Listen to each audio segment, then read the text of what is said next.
It really is. And I don't think I need to say that to anybody because I think we're all hyper aware that we're really reaching like the end of 2022. But the year's over and we're here with the last book haul of 2022. I was not planning on doing a book haul for December, but then between the amount of books I bought between October and now, might as well share with you the last few introductions to my bookshelves before the year's over. So we're here with a book haul. Merry Christmas, because at the time that this is going up, it's a little bit after Christmas, but right before the new year. And I hope that you're all having beautiful days and that you're all having a beautiful holiday season if you celebrate. Also, let a girl know down in the comments, did you get any books over the holidays, whether that it was gifted or that you bought yourself? Let a girl know down in the comments if you've added anything new to your own TBR, to your own bookshelves. Let a girl know down in the comments. Now pause and double pause, because I do need to talk about the sponsor of today's video, which is Casetify. They are the world's most popular tech accessory brand, and they are widely known for their protective cases and their global collaborations. Literally look at this phone case. It is the cutest thing I've ever seen. I saw this and immediately fell in love. Now, if you see the cover at the corners, it is popping out, meaning that this is one of their bounce cases. It is made with their EcoShock impact absorption technology, so you can drop this from up to 21 feet up high. And if you don't believe me, I am going to show you. I will drop this from higher than my own height.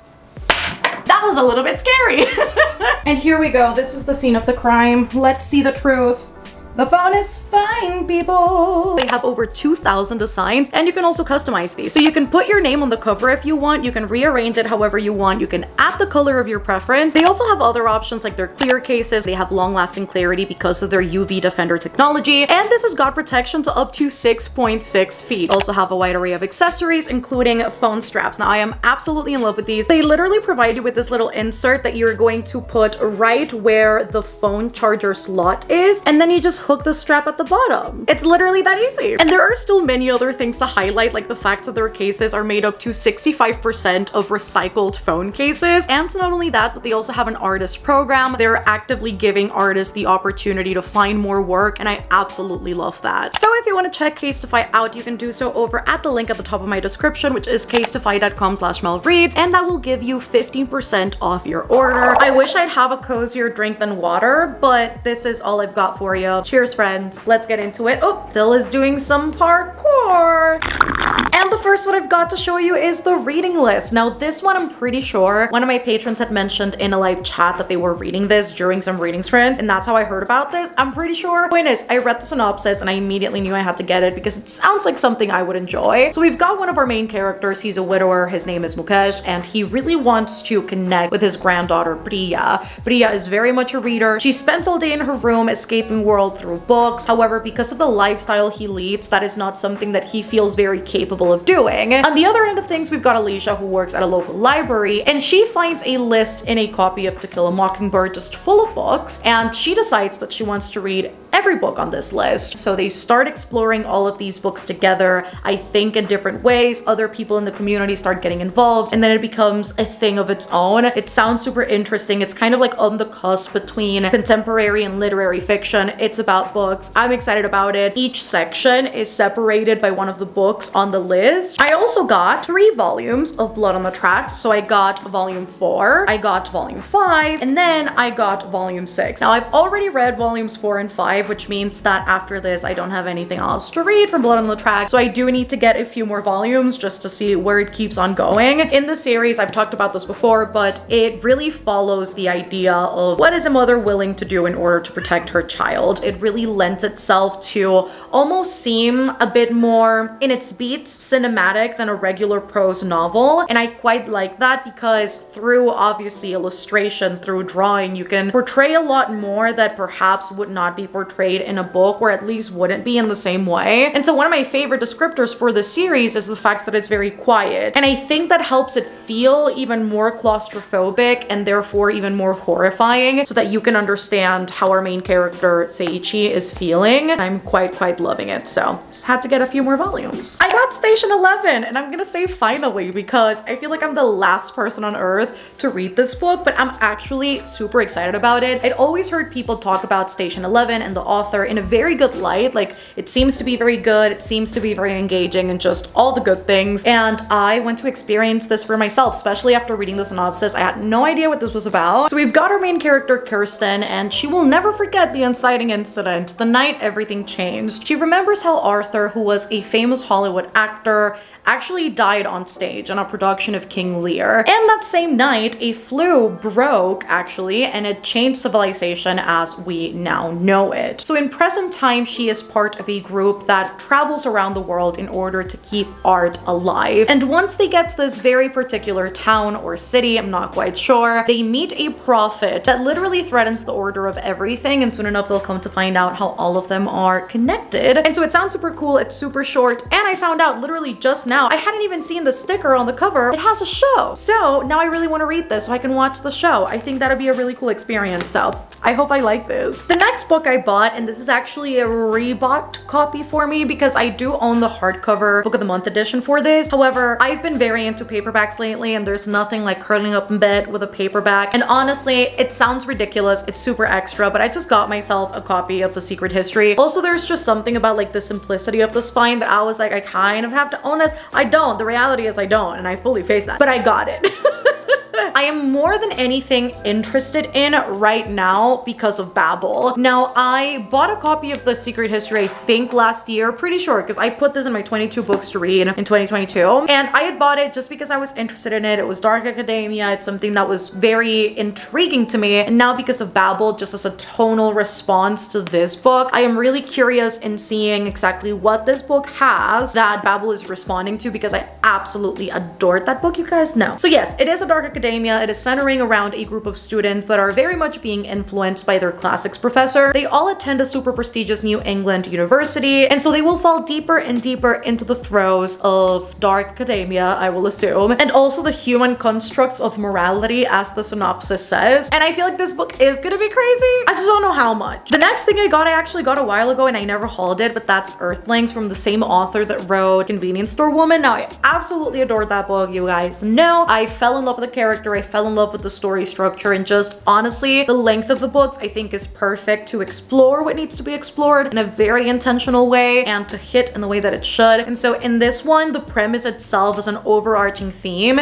is how far are you willing to go to be fully yourself? And so we follow our main character who grew up her entire life thinking that she was an alien, and obviously everybody's like, you're not an alien. And now she finds herself trying to be as normal as possible, and she finds herself retreating to the mountains just as a way to get away from the Earthlings, as she calls them. I have heard, I can't remember if it's this one or the next one I'm gonna talk about, but I think it's this one mostly. This is the one people say is a little bit like out there and it's like super weird. I can embrace weird. I like it. As long as we get to like the end part of things and things make sense, here for it. The next one by the same author is Life Ceremony, and I bought this because it's one, a short story collection. It's got 13 stories, and all of them are surrounding what the author seems to be doing in all of her works, just based on the synopsis or what I've already read myself. But she very much explores things that are considered to be quote unquote outside the norm, and it's a very empathic view into those things and a very deep and nuanced exploration to all of these things and exactly why they shouldn't be considered outside of the norm even though they are societally. And it really does seem to be an attempt for people to understand better what it's like to be in the shoes of the people in those experiences. And so I very much appreciate that, and this is set to do that within 13 different stories. And so I'm quite excited to read this. And the copy, it's actually really pretty. It's got like the little flap and stuff. A graphic novel I received actually from one of my patrons, and that is A Wing Bearer. Now, if you watched my latest readathon vlog that I uploaded last week, you would have been able to see me reading this there. In this one, we follow our main character, Zuli, who is an extraordinary magical girl. However, she is not very aware or is not that in the know about the outside world because she was raised by ancient bird spirits and she lives in the Great Tree. However, once the balance of things is thrown off and they actively notice it, she has to go out into the world, figure out what is happening, and try and put an end to things and defeat like the big bad evil. This is very, very beautiful. The illustrations are stunning. Marjorie Liu, honestly, I read Monstrous Volume 1 by her as well. She's just very gifted at building worlds that are so incredibly epic and just so different to what we either see in media already from our world. It's just like so vastly different and unique, and I absolutely love it. And so in this one, there is a big emphasis on nature, taking care of nature, really nurturing it and appreciating the things we have, because a lot of the time we take things for granted. And so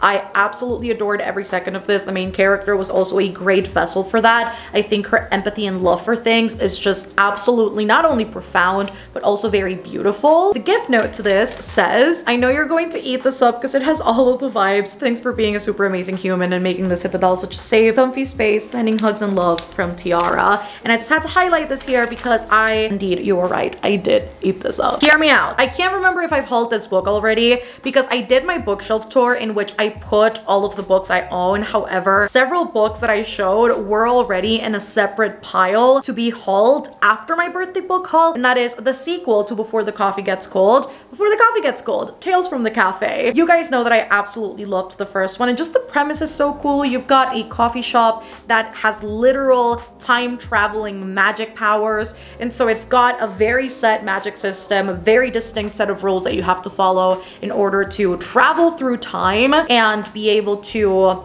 mend some wrongs or have that closure you need. It's a very human experience, I think, to want to backtrack, go back in time, and maybe fix an interaction or say things that you hadn't said when that interaction was taking place, or get the closure with a loved one. And so I love the way that the book explores that, because I think it does so in a very nuanced and sensitive way while still conveying a lot of emotion. And so I absolutely loved it, and I just had to get the second one. Some of you will be able to understand my excitement at the fact that I have this in my hands. So you guys know, for Illumicrate Fairy Loot special editions, those go up for resale and people go in. And listen, I understand marking up things because you want to get a return of investment and all that. Some people are just doing that because they want to. People are trying to sell these books for like $500 a piece. One day browsing through Pango Books, I found Chain of Iron for a super reasonable price. And so I was able to get Chain of Iron, the Illumicrate edition.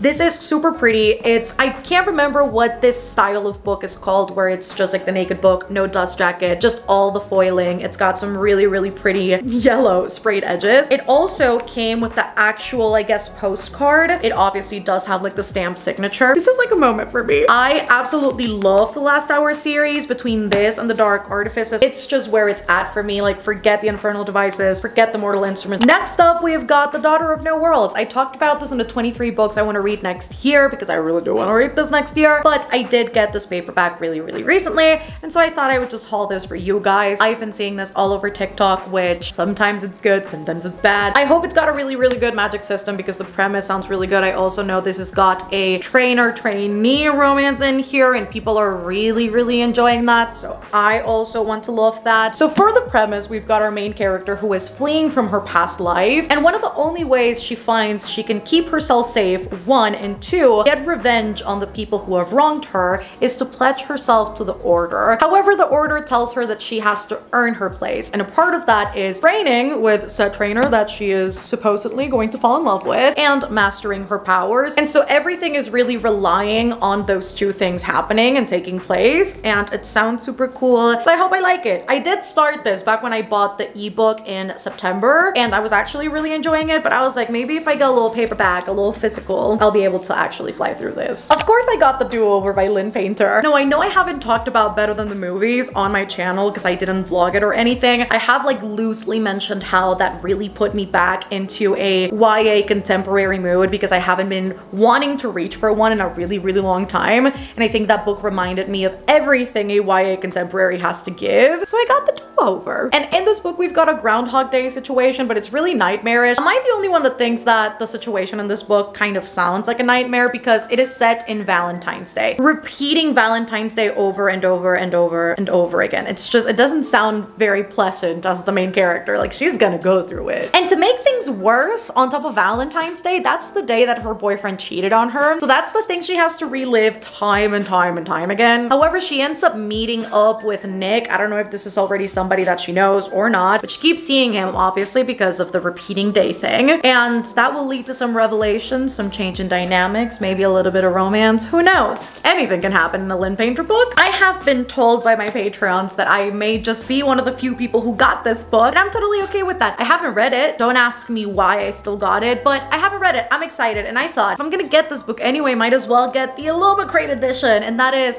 the Illumicrate edition of The Coldest Girl in Cold Town by Holly Black. Literally look at this. Like, it's a little bit ridiculous. Like, it really is like super stunning, and it's got some really great end paper artwork as well. So listen, I'm a simple girl with simple needs, and I just need a pretty book. And so in this one, we follow our main character Tana, who lives in a version of our world where cold towns exist. These are basically towns that are walled off, where humans and vampires coexist, but it's in a relationship of predator and prey. So literally it happens so that vampires can kill humans and feed. And one day she wakes up surrounded by corpses. Her ex-boyfriend seems to be the cause of it, and she needs to go on a race against time in order to save not only him, but I think also a friend, and go from there. And supposedly there's like revenge and hate and love and all the good things. And so I hope that it's a good one. I know this has gotten like super mixed reviews. Like, y'all don't have to tell me. This is a really like old book. Like, when did this come out? 2013. Let's see if it stands the test of time. I may just also be one of the last few people in the world to pick this up, but Aristotle and Dante discover the secrets of the universe. This is literally one of my best friend's favorite books, and she has read this many a time over. She absolutely adores this, and I feel like everybody that was reading this around the time that it came out has nothing but amazing things to say about this book. And I know a sequel came out, which I think a lot of people weren't expecting. I wasn't expecting that, and so I want to read this. I also know Lin-Manuel Miranda narrates the audiobook. I'm not sure for the both of them, but I know at least for the second one he does, so I'm quite interested in that. And basically in this one we follow Ari and Dante, and they've got very opposing personalities. There are some things that one can do that the other cannot, and vice versa. There are likes and dislikes that will be flipped on the other. And so against all odds, seemingly so, they do strike a friendship, and whatever dynamic evolves between the two of them will lead them to really attempt or try or succeed to solidify the people they want to be as they grow older. So I'm ready to cry. We've got a sequel, and that is The Dragon's Promise by Elizabeth Lim. This is the sequel to Six Crimson Cranes, which I have yet to read, but I also own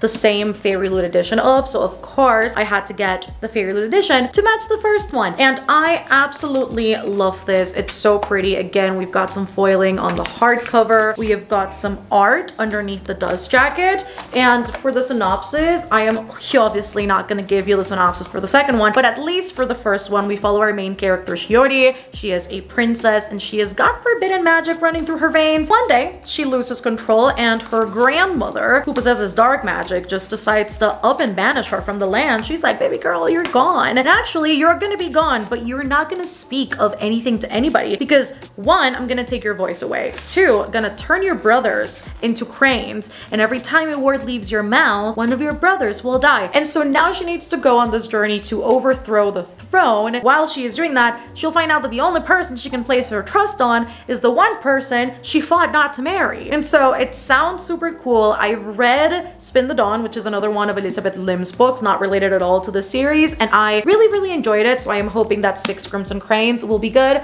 and in turn, The Dragon's Promise will also be very good. We're nearing the end, friends, I promise. But we've got Being Lolita, which I was recommended to read by one of my best friends, and this one is a memoir, the only memoir that we have got in this haul. But this tells the story of the author, Allison, as she is a 17-year-old in English class, and they are assigned to read Lolita. And in the midst of reading Lolita, a connection develops between her and her English teacher, and it will be, based on what I've been told, through reading Lolita that she will realize the nature of the circumstance she finds herself in, and how much more is going on in this situation than she herself can meet the eye. And so it sounds incredibly heartbreaking, like right off the bat. I know this is going to be a slightly difficult one for me to read probably, but just based on one of my friends recommending this to me and speaking very highly of the memoir, I really want to read this, get through it. I'll probably get the audiobook to see if I can accompany it with the physical. If any of you have read this through the audio, let a girl know to see if I should get it. More sequels, more sequels. We've got A Fire Endless, which is a sequel to A River Enchanted by Rebecca Ross. Absolutely adored A River Enchanted, so I can't wait to see what A Fire Endless will do. It is unlike anything I have ever read, so we basically follow our main character Jack as he returns to his hometown because he is one of the only people that can help get information out of spirits as to why children are going missing. And so in that, he will reconnect with a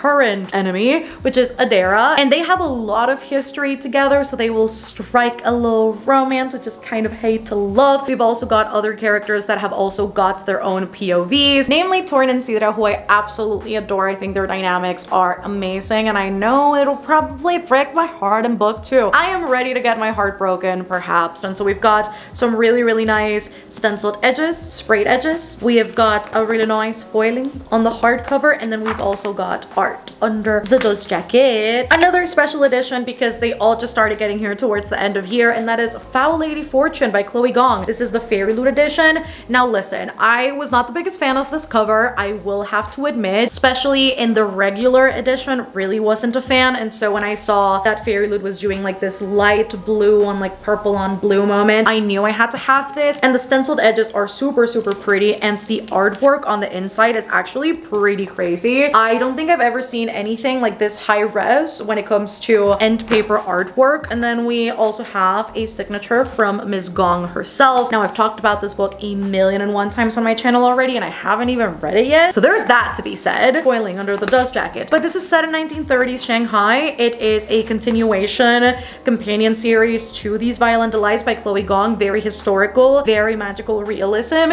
And so in this one we will follow a set of characters that we already know and love from book 1. And I don't know if it's the both of them or just Rosalind, but we will see either the two of them or just Rosalind as an intelligence agent actually, and as a little spy with a code name Fortune. I will read anything Chloe Gong puts out. Guess who had her resurgence this year? Veronica Roth with Poster Girl. She put out another dystopian this year. This is adult though. And listen, I loved Divergent when that came out. Insurgent was really good. We don't talk about Allegiant. We don't talk about 4. Maybe Poster Girl will be good. It's super short. This is the Fairy Loot edition as well. Oh, it's got nothing. I thought it had the blue all around. It doesn't. A fallen regime, a missing child, and a chance at freedom. Ask me what this is about. Oh, it's got some really great end papers. What's right is right. And I'm not gonna lie to you, for some reason, this is one of those books that I want to know nothing about, because I currently know nothing about it. I'm so curious and interested in this. I feel like if I walk in with 0 expectations, it's gonna be better. And last but not least, we've got Loveless by Alice Oseman. Now I love these US republished editions because these are absolutely stunning. I love that we get like the full illustrative moment of the characters. And this is basically a YA contemporary about navigating the ins and outs of sexuality and figuring out if, in the character's case, if it's okay for this character to have no sexual or romantic feelings for anyone, especially when there are other points of connection. And that is, I mean, right off the bat, like so true. And I can't wait to read this because I think a lot of people reduce intimacy